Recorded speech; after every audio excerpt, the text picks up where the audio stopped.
People are exiting homelessness quicker through death right now than through treatment or any other program. Right inside of these housing units.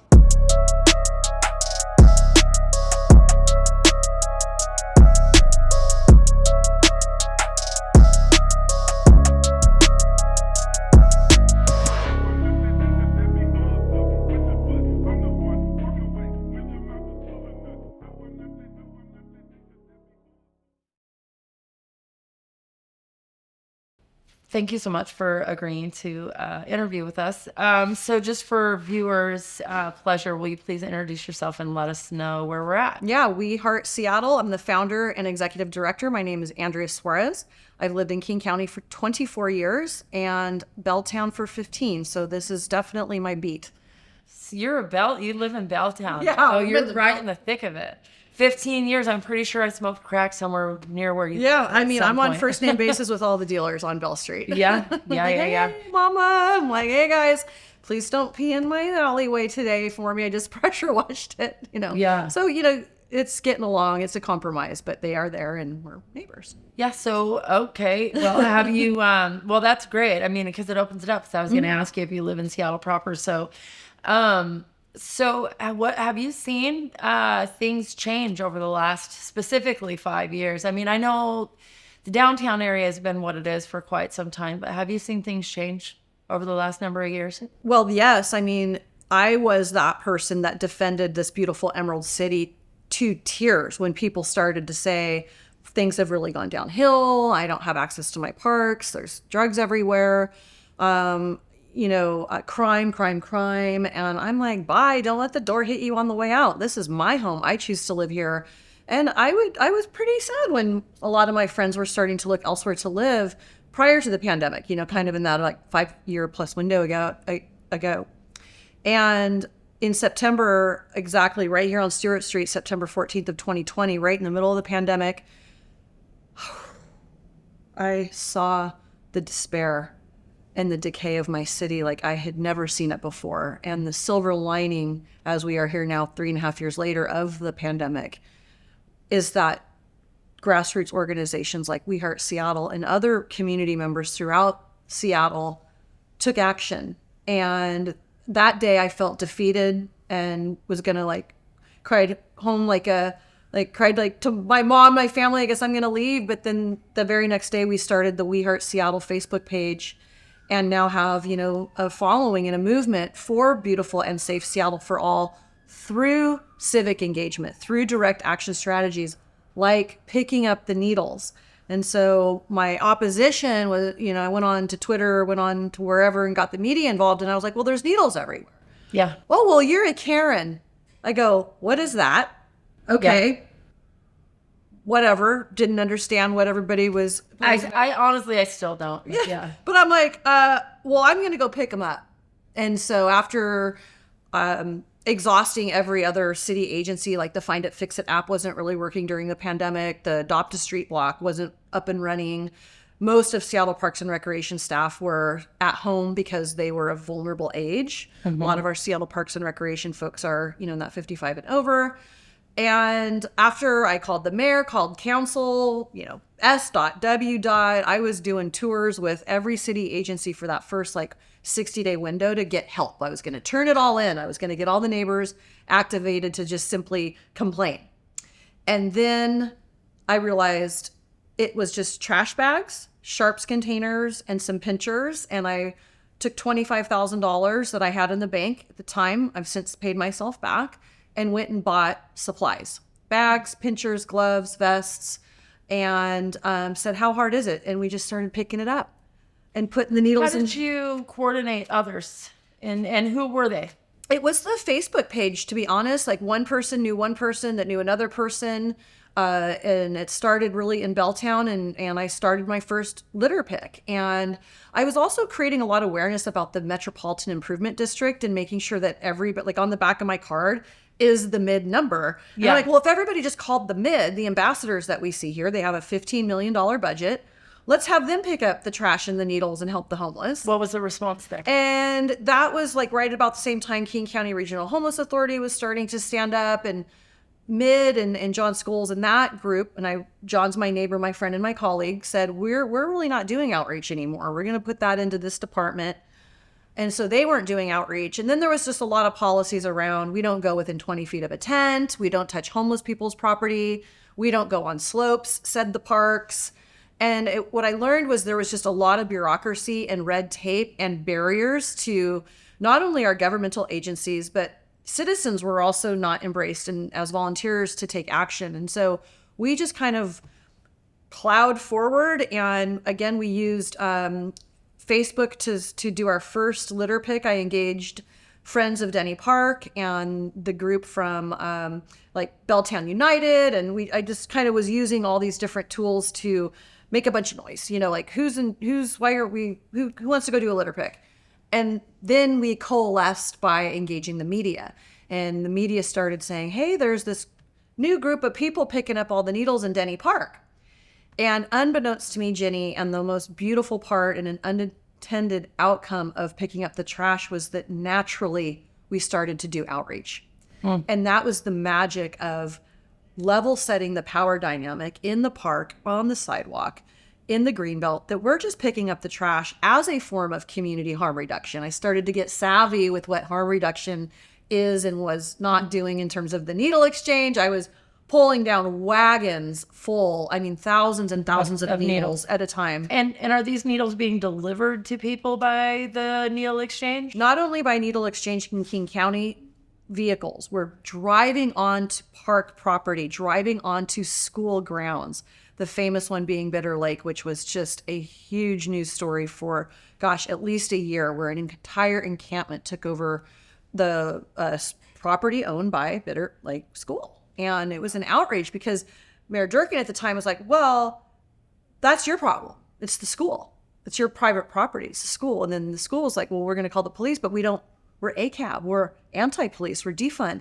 So everybody was caught in their own. Oh my God. Yeah, it was like a stalemate. And who's losing here are the kids. The kids were losing, and Community my members, participants in our program were dying in their tents. Yeah. While everybody was arguing at City Hall, at community center events, outraged parents, outraged activists saying, leave them alone, leave them there. You're white, you're privileged, you get to go to school.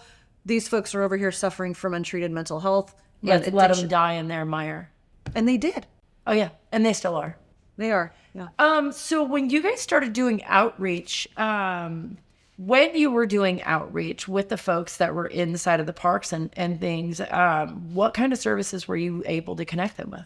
Well, right away, we went and got the Real Change guide and learned everything online and kind of came up with our own condensed version of programs that were really about empowerment and giving a hand up rather than a hand out. And those programs were like Former Millionaires Club, Uplift Northwest, Matt Talbot down here on 3rd. Yes, great program. Salvation Army. We put a guy that was, man down 3rd and Bell, and went and talked to him. And he's like, I just got out of jail. And this ties into your work, I'm sure. He got out of jail. He's like, I couldn't find my discharge manager. I got lost. I'm here. Still had his property bag. And he goes, call my stepmom. We called his stepmom. And then, so services all are family first, right? Like first course of action for us is, where's your mom and dad, aunt, uncle, kids? Yeah. Find out what their leverage point is. And I'm not a trained social worker, right? But I have something in between these 2 years. Not sure exactly what it is sometimes. But in the case of Kevin, we called his mom. We Ubered him home, $80 somewhere out east. And then a couple days later, he called me. He says, I want to go to the Salvation Army program. And he graduated from the 6-month rehabilitation program. Nice. And now he's in Weld Housing and works for like the Seattle Corps group that cleans parks. Like just That's such awesome. a great success story. Yeah. Easy, friction-free, no cost whatsoever of government funds. I was still a volunteer at the time. But it was just looking at each individual right then and there at face value. Yeah. Not where'd they come from, who they are, what 800 pieces of paperwork later, or go through a coordinated entry or put them on a list as a private funded, agency. We are eventually a 501c3, nonprofit, but you need to go home to Uncle Walter in Spokane? Well, go to Greyhound. We raised money because we picked up trash. So I had all of this friction-free private money, that I was able to go do stuff. And oh, by the way, cell phones, 2024 folks, we can innovate right here on our phones. We can order IDs. Yeah. We can order shoes. We don't have to go get a voucher to go to here to find out they're closed on Wednesday, and then the Goodwill doesn't have your size shoe. And so you still got a guy who won't go to get his ID or go home because he looks like crap, because we're trying to put him through the racket. Yeah. Remove the racket. Just use your phone. Any citizen listening, you see somebody in need, doot, order them a new outfit on your phone. You don't have to go to Goodwill. Yeah. It's so much easier to use Amazon. Yeah. So we just kind of started implementing stuff like that. I was calling out and being pretty flippant early on about the agencies and the activists handing out bubbles and needles and now foil and, crappy styrofoam noodles with no place to cook. I was just like, what are you doing? This is becoming rat food. We see it. And is it loving? Is that nurturing? One of the things in the movie documentary we enjoyed yesterday, No Address, was that line about the darkest form of poverty is loneliness and being uncared for. Mm-hmm. And that struck me as how shitty it must feel for somebody who's so sick and tired of being sick and tired. Mm-hmm. And maybe they're at a day where they just want to walk into Recovery Cafe or Matt Talbot or call the Salvation Army or 411 or 211 or 911, and someone goes, here's a bubble. Yeah. No, it's going to be okay. Here we have these things for you. I've been in encampment after encampment talking to folks, which I'm aware, but I just like viewers to hear it from the people directly. And I ask, are they bringing out treatment resources or resources to help you get connected with your kids? Because that's one thing we don't ever ask the people on the streets. Do you have children? Where are your children? What, so it's a huge leverage point. Oh, find out what huge. But why you're here. Yeah. Drug of choice, kicked out, always some maybe followed love out here on a train. Yeah. But leverage point, love the conversation about children. Oh, don't you want to see your children? Don't you want to go home for Mother's Day? We can go into treatment. I'll take you to treatment. But the current taxpayer-funded model forbids outreach agencies to bring up treatment. Mm-hmm. You can't even, I just went into needle exchange the other day and I was like, I'm going to turn in all these needles. Where is the information on recovery? Do you even have the new King County 24/7 Suboxone line? There's everyone should have it in their phone because that person may not know how easy it is now to get a prescription. Right. Where's that blasted on your window? Well, if it stigmatizes an addict, then they may not come in and we'll never be able to build trust with them and talk to them about treatment. And supposedly a lot of these folks have been through it and are in recovery that are working in these. And so what I want to know is what is the difference Many between friends you? that I know. I was in recovery here in Seattle for a long time, and a lot of the people that are in the industry are my friends. Are they just scared to speak people it that up? I know? I would rather. They've drank the Kool-Aid, in my opinion, and I feel like we other people a lot, and we've been convinced. And in my perspective, my personal internal perspective is that when in addiction, we sometimes get down so low and we've done so many things that we have decided to disqualify ourselves. And so then we enter into these spaces where somebody's given us a chance, right, to have a job. When really all it is an exchange of labor for money, right? It's nothing more, nothing less than that, especially when it comes to working for these agencies. Mm-hmm. But that we have decided that everything I've ever done has been wrong. So what they're saying must be right.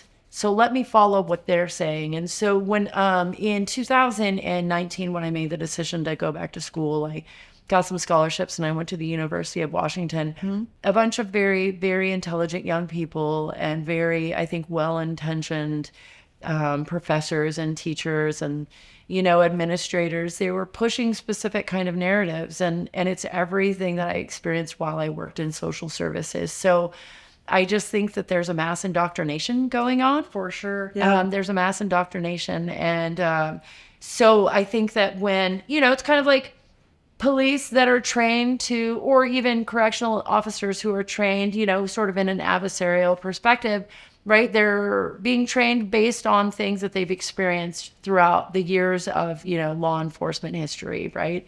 So they're trained to resist certain things or pay attention to certain things because that's the norm in that kind of field. So I think that it's really not much different in what we're talking about. They're like, for example, and I might not be making much sense right now, but like in prisons, for example, they're trained that people inside of prisons are manipulative, that they do certain kind of behaviors to get their needs met. All of those things are very true. Now, do I think that we could evolve and have a different kind of system? I do. But I think that it's the same thing, in social services. So we're trained to do these specific things and we follow our training, right? Even if it means to deny our reality. So I think that was a really long-winded way of saying exactly that. Well, it's in the indoctrination of, and also fear of losing your job, not going with the flow. I've had a lot of people working inside housing projects. And I think even some of the harm reduction, groups are kind of over there going, yeah, I can't say anything, but you're kind of like this little honey badger that doesn't give a shit. And I'm sick and tired of just the despair I see. And that I've never given out a needle, foil, anything. I don't even give out sandwiches. I'll go get a burger on the way to treatment or town or to a litter pick. But we just don't do the hand out free fish thing, know? And I too met with the University of Washington very early on. I met with the dean of the School of Social Work, the Masters of Social Work, and her name escapes me. But my colleague at the time and I had met with her. And we wanted to be a platform where students came in the field with us to learn. Yeah, learn diversity of thought. Did they have any interest in that? Nope. None. Nope. In fact, Ginny, they sent a follow-up email that borderlined calling us bigots and out of touch, and reiterated all these statistics they had on who is really homeless and how about police brutality and all of this. Half the email was all of this sort of like... Even though none of them have ever been on the streets. And I'm going, we just thought you could give your students a platform where we are providing a basic needs stipend program for people to participate in picking up litter with us so that they are deinstitutionalized 1 hour at a time, even if it's 1 hour. And look at this outreach model versus just leaving them where they're at, giving them more supplies, handing them whatever they need. And they're like, we hurts here. We're going to get our garbage picked up. We're going to get $25 gift cards because we give stipend program. It's like there is a this for that. That's called... I'm sure Grant mentioned, otherwise it's depleting somebody of their psychological drive. Right. And then they just become they slouch more, they're less empowered, they're less confident, they're ashamed, they're embarrassed. And then they go, Andrea, I'm just so sick and tired of being coddled and enabled. And, it's like dropping the rat in the maze, and then once it gets close to the door of exit, the door drops down. And that's one of the things that happened regularly with my clients. When I was working in the field, I couldn't hand them the answer, or the resources necessary to move them up and out. Mm-hmm. Yeah. The door just closes every time they're close to getting somewhere, and then they're rewarded for it with rotten fish. It's just devastating, So what is the worst form of poverty? Was loneliness and not being cared for, and how we redefine and thinking about what caring for someone means. And raise your hand if you've ever tried to quit an everyday habit of a sugar addiction, salty addiction. Food in general. Get into the gym, these things, walk my 10,000 steps. It's like you need a buddy, you need community. We need rah-rah, we need apps. We can't get through it alone. And so I really love a lot of what we learned last night in the documentary No Address was these community-oriented treatment programs where you kind of start at one level and then you kind of graduate to a next level. You've got a lot of community around, and it's housing and, just like treatment and then housing contingent, but you're not going to just keep warehousing people in housing and addiction. Those are just symptoms of the problem, right? If we're not addressing the root causes, and that's what a lot of those programs in that show we're talking about. If we're not addressing the root causes, then we can't even track progress. And then we can't look at outcomes, right? And most places aren't looking at outcomes. And so we want to have good neighbors. I mean, people are exiting homelessness quicker through death now than through treatment or any other program. Right inside of these housing units. Well, and I know you want to segue to that. I think the topic of this segment is actually about what do I know, right? I know what lies beneath the trash. And for me, the truth was revealed. The curtain was pushed back because as I started to meet people and do outreach, and in fact, we've gotten 200 people off the streets and back home and into some of these lower barrier homes. 200 people. How long have you guys been a functioning business? Well, our first person we housed was in 2021, January 4th of 2021. In fact, it was Mike Matzik, who just passed away inside Plymouth Housing. Okay. So is that the place that you guys got him housed in? I started him off actually at the Salvation Army. Okay. At the new 24/7. I knew him to only be a beer drinker, probably dabbled in meth, but at the time, I hadn't even seen really fentanyl on the streets. Yeah. He never had drug. Did he die of a fentanyl overdose? He never had drug paraphernalia around him, ever. Yeah. So he went from Salvation Army, and then he left or maybe got kicked out, and then I didn't see him for a few months, and then we found him again, and we got him referred to the Bridge at Catholic Community Service, 55 and over. Actually, it wasn't the Bridge yet. It was actually just a 55 and over shared men's shelter over in Inner Bay, and he did really well there. He came out and litter picked. Everything was good. Stayed in really great touch with him. And then he got transferred to Plymouth for his permanent supportive housing at the Lewiston Scargo building. I also live on First Avenue, so we saw each other all the time. We went grocery shopping. He always bummed, $20 for me here and there to get some smokes. He participated in our litter picks all the time. But in the last 6 months, every time I saw him and I would go into his room, and it went from a room that looked like this, we decorated his room, to a trap house. And foils were everywhere. His stuff that we had bought him was completely stripped of his room. He was ripped off. He was an older man for that housing project. I mean, he was stuck because he wasn't old enough to get senior living. He did suffer from schizophrenia. He was enrolled with Sound Health.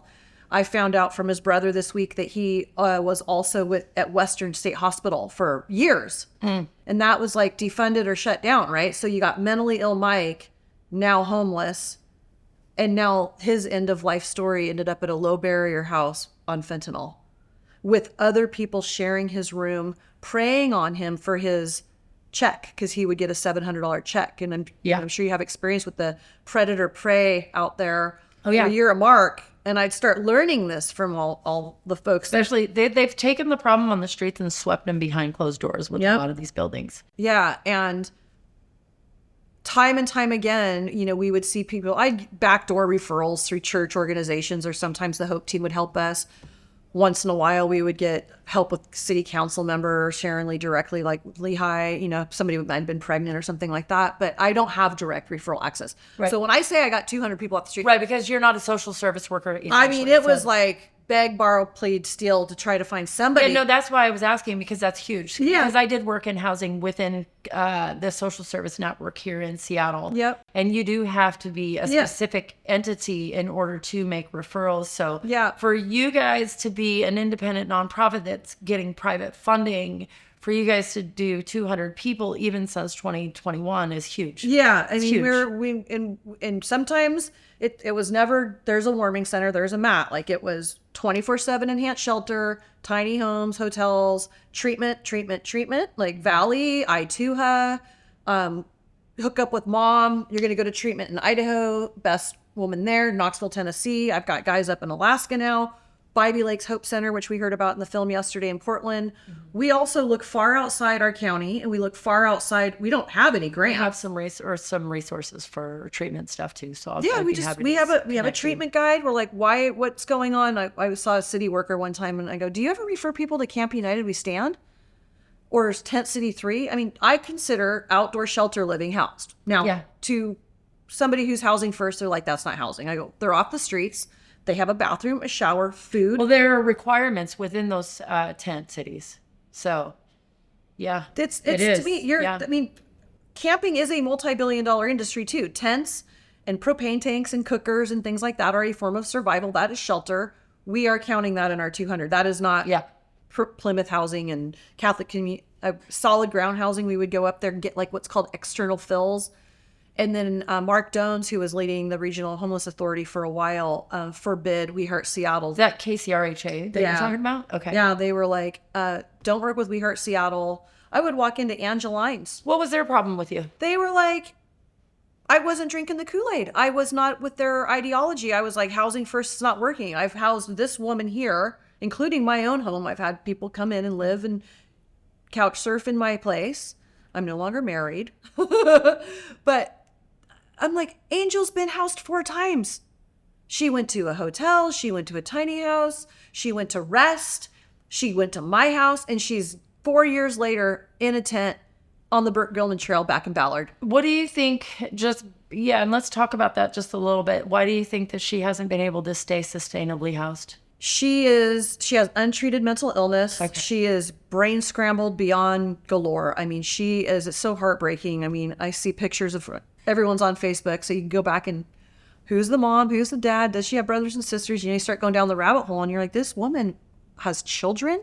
She's beautiful. She had a bad breakup and now she's here on the streets, and what her underlying treated mental health could just be bipolar, PTSD, something what I'll call easy to medicate. Mm-hmm. And then you do meth and what else she's mixing in her cocktails. She doesn't have her teeth.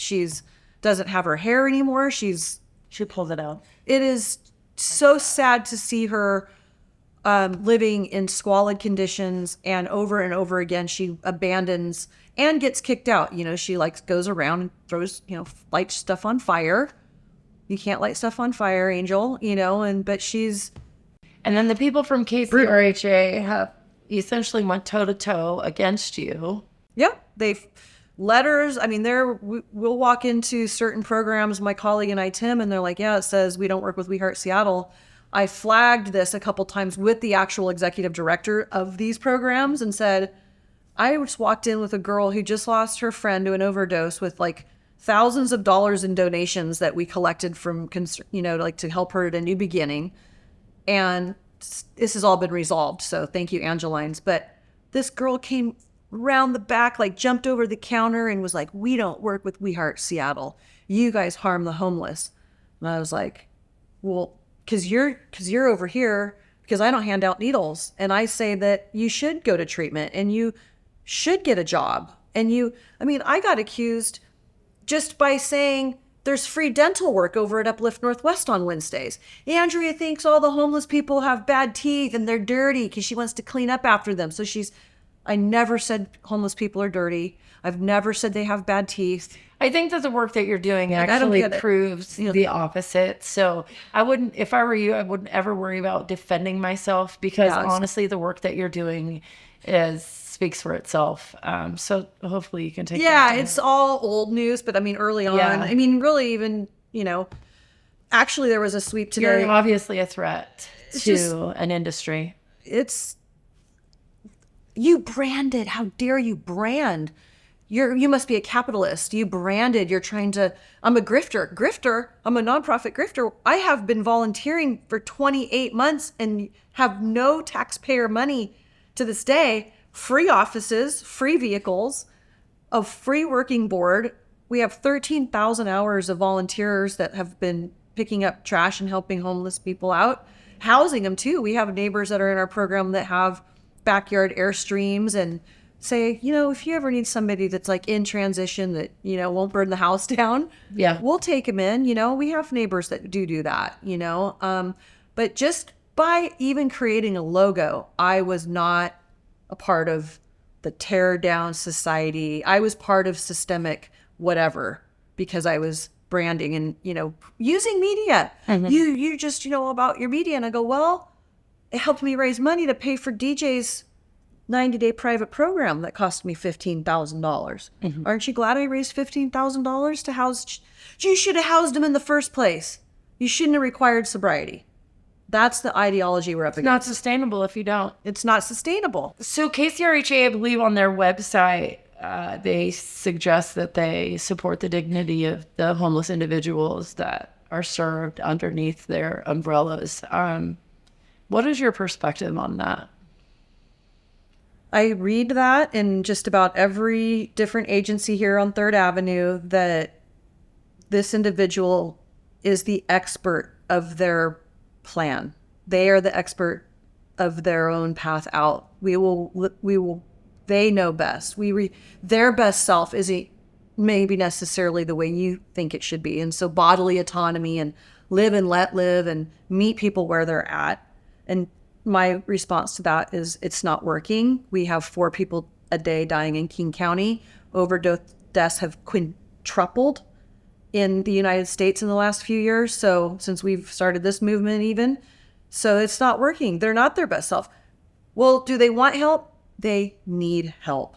And I'm sitting here from a person that didn't go to prison for heroin addiction, that hasn't committed crimes. I have been to jail, but it was for something different. I would help you out in jail. I smacked my boyfriend for drinking and driving. They took you to jail? Well, because I grabbed his keys and he called 911 because I took his phone and his keys. And then they said, well, someone's got to get arrested because it was DV. So yeah. I didn't get charged with DV, but I did spend 2 nights in jail over New Year's many, many years ago. But my point is like, the other criticism, and we can move on from that, is, well, you didn't go to University of Washington Master of Social Service. You're not a caseworker. Well, what the heck's a caseworker?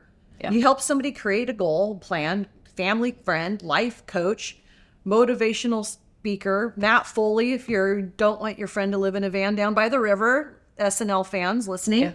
Yeah. I don't think you need a piece of paper. I think your listeners what inspired me to start We Heart Seattle was the people that came out and cleaned after the George Floyd riots in 2020, May 31st of 2020, thousands of people came out downtown and cleaned. Mm-hmm. I'd never seen anything like it in my life. I was like, oh my gosh.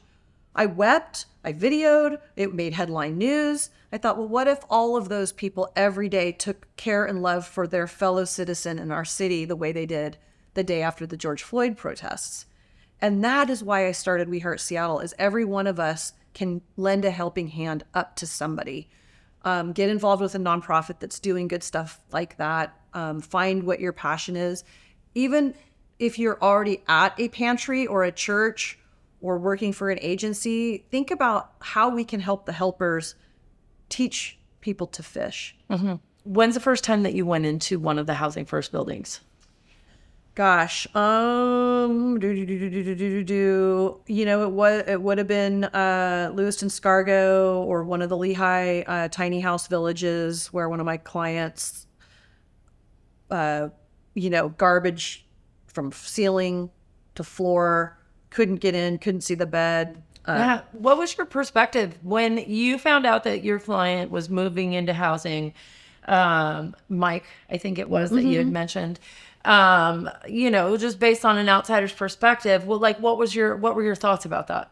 I was shocked. I mean, the lack of maintenance, lack of security, janitorial services were subpar at best, human feces in the hallways, needles and fentanyl smoke everywhere.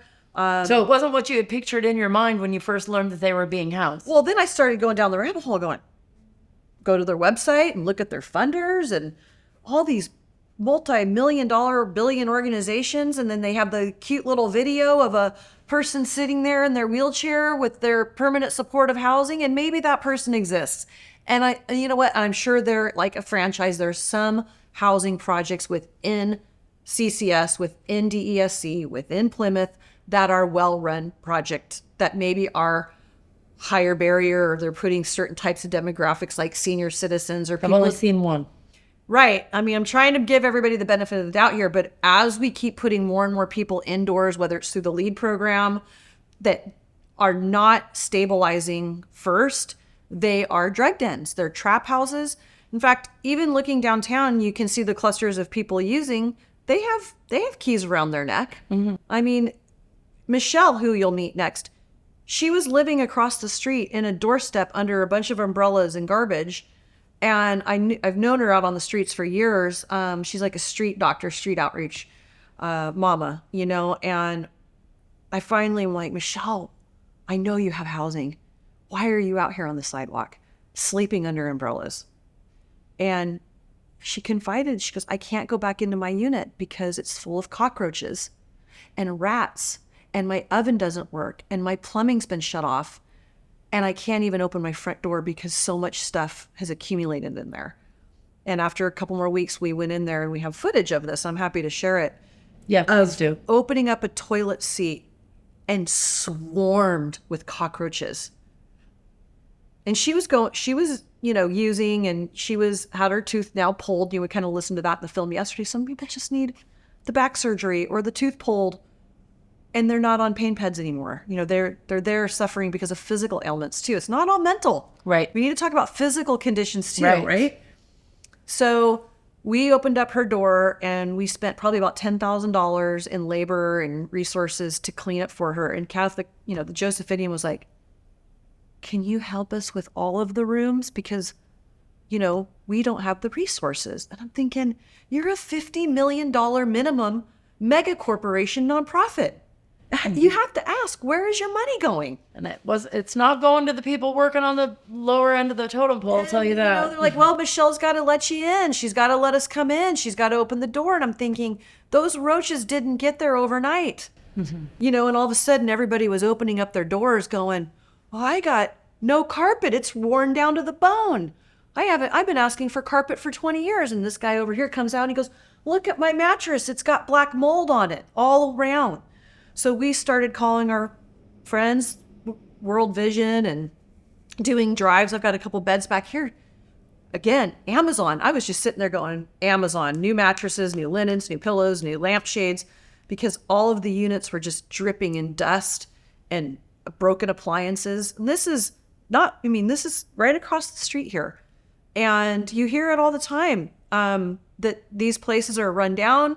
We now have evergreen treatment services on Airport Way shut down, where people go to get methadone doses, is shut down. We did an episode out there. Because it's been full. So now they're going to Renton. Well, they're not going to go to Renton. So you guys got that shut down? Well, it flooded. Oh. It flooded, and I don't know why it flooded, but it's not operational right now. Okay. But yeah, the ecosystem down there is garbage, and yeah. I've gone down there and bought methadone off the street for $65. Oh yeah, no, we went into somebody's tent they had just dosed and they were smoking fentanyl. Yeah. So I guess you could do a little less fentanyl if you have some of that. Nope. I don't think they were doing any less. They were doing meth, fentanyl, and selling it. So just more high. The higher, how high can I get? Yeah. And then, Angel's room, she was in a tiny house village, and I would walk in there. You couldn't get the door open. Nobody was talking to her about treatment. And what I would love to do is say to Plymouth or CCS or Lehigh or DESC is like, just give me one of your housing projects and let's turn it into a recovery housing. Build it right there in place. Plymouth has one, the Pat Williams Apartments. So they have one, and the environment is very different than any. Now it's not 100% abstinent, but we did an interview based on what the interviewee said in his interview is that about 80% are abstinent. That they have some stipulations around use. They definitely don't do any public drug use and aren't supposed to do it in the building. But I'm going to tell you, it smelled different. The staff at the front desk were different. It was light and bright. And it was very different than anyone I'd ever been in. And I've been in a lot of the buildings in Seattle. Well, rinse and repeat. That's what I'm saying. Yeah, great. One of the things about media outlets, and I'm talking to Jonathan Cho about this, and Brandy Cruz, and frankly, Como Cairo King, anybody plugging in Seattle Times, let's celebrate for just a minute and highlight these working programs. Yes. Because now we're like, model the system after these programs. Yep. We can have a graduated process where people move forward, but we should be supporting individuals from here to coming up out of the mess over here. Yeah. We can evolve as a nonprofit complex. We can evolve into helping people. Pull your funding that they don't. That's like, you want your funding? You're going to have to evolve and iterate. Evolve, right. Help people improve their quality of life. Help people flourish. But I think then they would have to understand how to flourish themselves. Yeah. So they've gaslit themselves too. Karen Lee, used to run Pioneer Human Services, and now she's the CEO of Plymouth, and she's getting PR nightmare right now because there's a lot of people talking about the death rate out of these houses. And I saw her on a Zoom, and I'd love to meet with her, and I'd love to help her. Let's bring in bolt on some treatment. Oh, you're gonna do it, dude. You're gonna do it, and then you're gonna do it. You guys want to enroll in a 12-step program right here at Lewis and Scargo on Wednesday nights? Right. Pizza, popcorn, and then you're gonna get incentived because with this disease, you can be motivated by incentive, right? From what I understand, I haven't been through all the schooling, but why not say at 6 months, once you're through this program in 6 months, and you're able to get a job, we'll pay for your rent. Then we'll subsidize your rent. Then subsidize self-sufficiency, subsidize independence, subsidize that sobriety. And right now is the exact opposite of the more of guys in my back of my car. I'm like, why are you guys living in a tent in a park? What's going on? I'm like, you're even a person of color. You're using drugs. I mean, you got to be high up there. You're over 50 years old. And they're like, we still are not troublemakers enough. We still are not troublemakers enough. Right. They don't have the right qualifiers to get in. To get free housing in perpetuity. So now you're creating an ecosystem But that might be a blessing, honestly, based on what's going on in a lot of these housing places. Yeah, true. In hindsight, I'm like, stay outside in the tent. You're safer. You are. That is so profound, Ginny. I thought that when Mike died, I thought it was me who urged him to get off the tent and off my block. Well, because we have these misguided ideas, especially in communities like Seattle, that these people know what they're doing, that these agencies know what they're doing. They sound like they know what they're doing, right? I mean, you believed all of it. Yeah. Until you didn't. Well, my voting palette definitely was like, all my liberal friends. And it's not a political issue. It shouldn't be, but where is the money going? Right. We've turned this huge human problem into a political problem. It's a dance, the funding, the nonprofits. Who is not being helped, though, are the people. So we've made the decision to specialize and protect this small little group of folks so that we can dispose of the many. We're monetizing life support. And we're not even doing that well. Cannon fodder, I think, is the word they use in term of war. They're just expendable people. Yeah. And that is just so disgusting. And you and I actually talked about this last night, this is hospice care. This is hospice care. We are treating people in a hospice scenario until they eventually die. But at least hospice treats people kindly. Mm-hmm. Now, with dignity. Because this is what I can tell you is that, and I see it a lot, is that the people behind closed doors in those buildings are not always treated well by the staff that work there. So, even though we're nicely handing people syringes and foils and pipes, it doesn't mean that it's done in a kind fashion. So, they're not even getting that out of it, I think honestly, and I try to give people grace. I think that if people knew better, that they would do better. Otherwise I walk around pissed off and angry all the time. Don't hate the person, hate the player, hate the game. Hate the game, mm-hmm. Hate the game. And the game is failing. Mm-hmm. The game is failing. We're failing people's moms and dads. We're failing people's children. We're failing people's brothers and sisters and uncles and cousins mm-hmm. and aunts. We're failing people that could very well be our own relations. And when we vote for these things, when we vote for these politicians that support these policies, mm-hmm.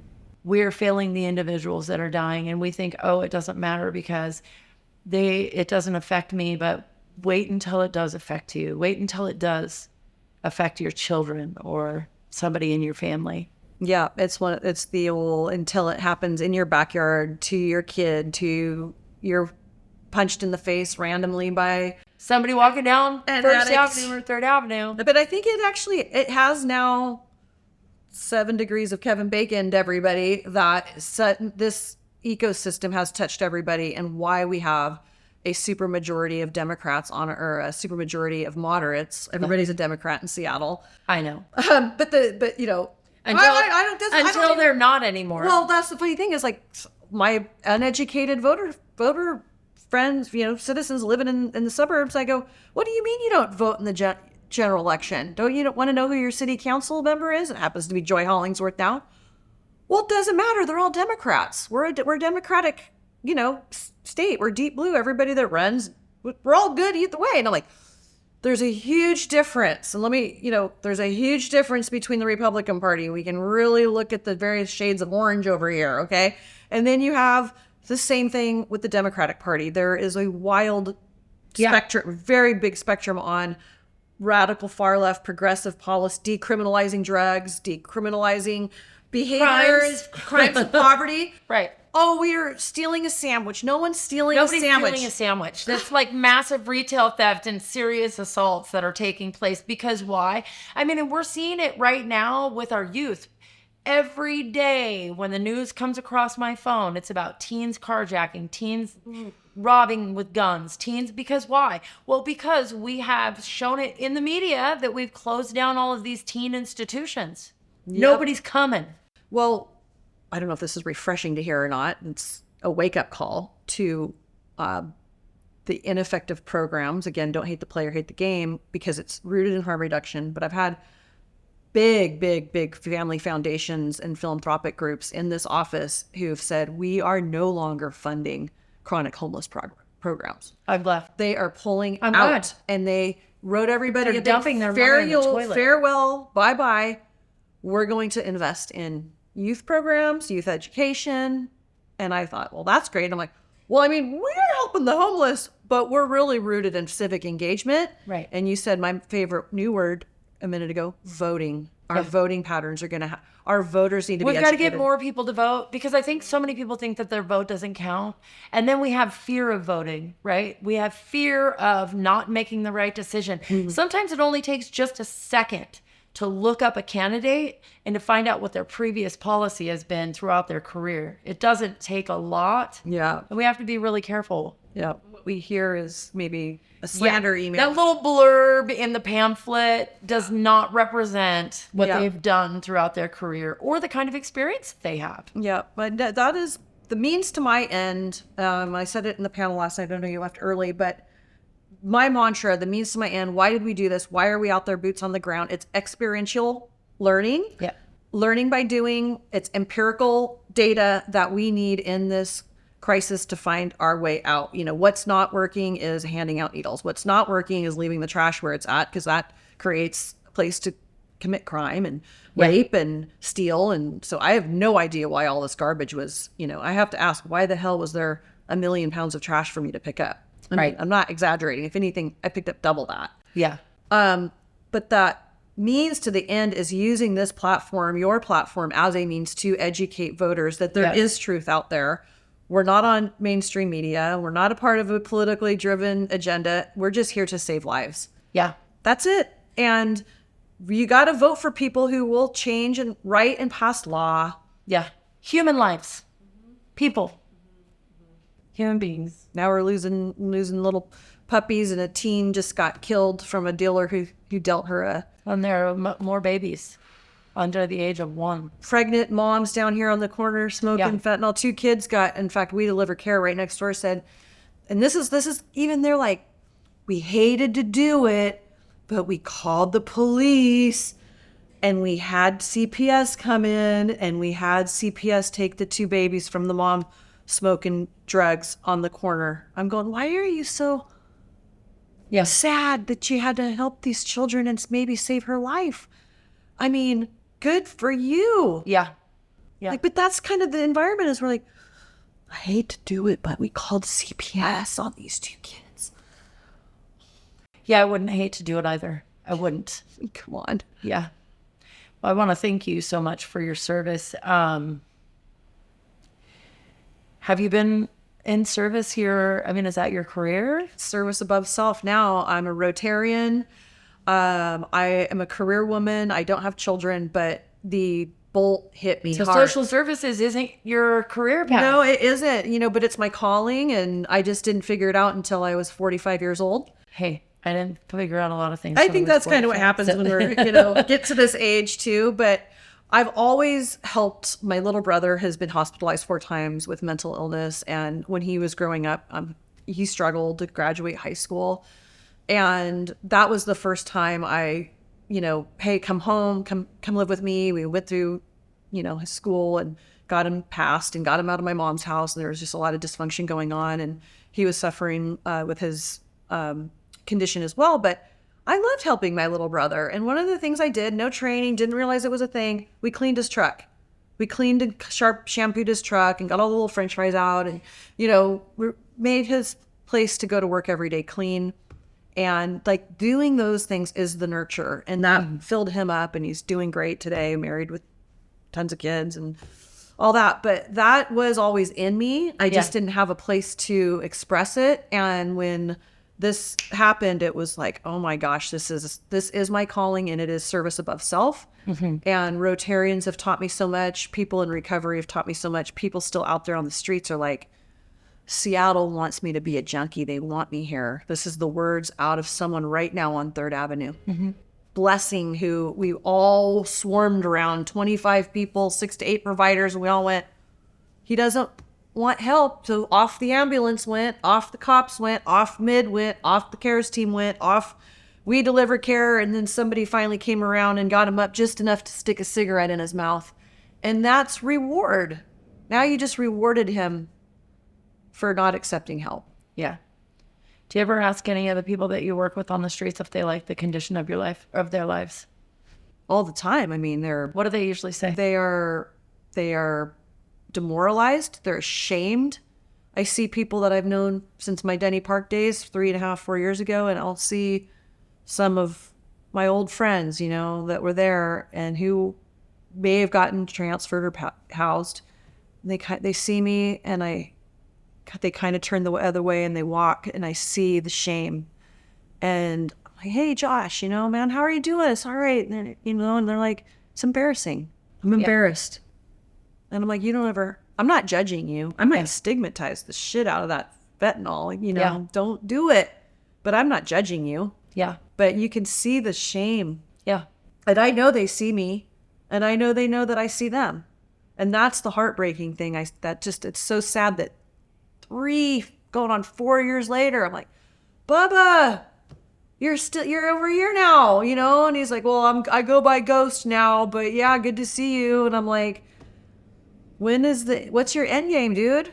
What is your end game? What's your retirement? What is this? When's it end? He's like, I know. And then, well, we all got to do it together. And then, they all just got a little bit more dope left back. It's like, I have that one couple cookies left in the bag, or we all have our own vices, and to some it's life-threatening, and to others it's a salty snack. But if it's there, we're gonna go eat it. We're gonna go get it. We're gonna drink the last beer. Definitely aren't gonna get rid of it. No, not gonna throw it away, and surely not gonna give it away. Never a good time. They're never gonna be like, that's it. Because guess what? Right around the corner is gonna be another, so. Anyways, awesome to be here and meet you. And I think we got some people at the door. So so let's make that happen. Thank you so much for the work that you're doing. Ditto.